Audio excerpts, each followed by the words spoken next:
Hello, friends. Hope you're all doing great and you're in a wonderful condition at this point in time. So welcome once again to the forum. And today we are going to discuss about an important question. And the question is this: do you know how to earn the trust of other people? Now, that sounds like a very simple question, but it's far more complicated, far more deeper than that. Now, unfortunately, a lot of people would like to have trust, but they're not trustworthy enough. So what is it that makes other people trust you? What is it that makes your colleagues, your clients, your leaders, and everyone around you trust you as an individual? Now, there are many things that one could answer, but there are two fundamental elements that each one of us can focus upon and rather put into practice to ensure that we enjoy trust of other people. Okay, so I'm going to talk about two forms of trust here. One is called functional trust, and the other is called moral trust. Let's try and understand each one of them with some examples.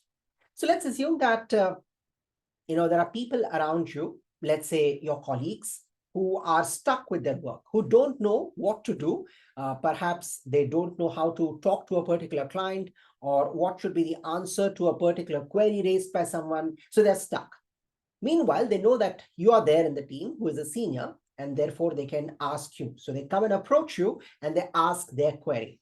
Now, you use your experience, your expertise, and you deliver the answer that helps them. What you have earned right now for yourself is called functional trust.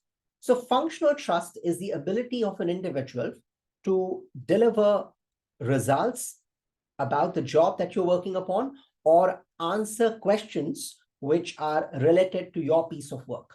So basically, you earn functional trust by becoming a subject matter expert or even as a thought leader in your organization. Now, the functional trust is something that is tested every now and then. And people would either ask you questions or there would be situations where you need to use your expertise, or perhaps there could be a client who is looking forward to get some remedy in the form of an answer from you. So all these situations demand functional trust on your part. But that's not the only trust that's going to make you trustworthy, because there is another side of the story as well.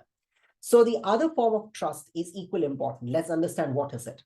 So imagine you are very good at your work. You are able to solve your problems, people's problems. You can answer queries and questions just like that because you've earned that over the years.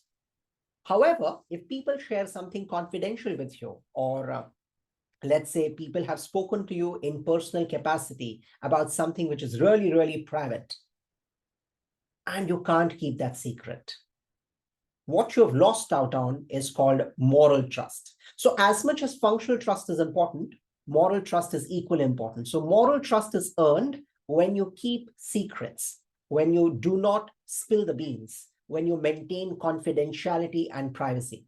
To an extent, when people talk about either their personal life or about their weaknesses at work or what they're not good at, you do not discuss about that in the open. You discuss about that only with the concerned person. This is called moral trust. Now, whether you're a leader or you're a member of a team or you're a professional in any sphere of life, it's important that you maintain the balance properly, that you're good at both functional trust, which is doing your job really well, and at the same time, you're also good at moral trust. Moral trust also springs from being ethical at the workplace or being ethical as an individual. So the next time you think of trust, try to ask yourself, what is my functional trust quotient and what is my moral trust quotient? Perhaps it might be a good idea to talk to people around you and ask them to rate you on a scale of 1 to 10 in the context of functional trust and in the context of moral trust. Functional trust on a scale of 1 to 10, if you're somewhere around 8 or 9 or even 10, you're doing a fabulous job.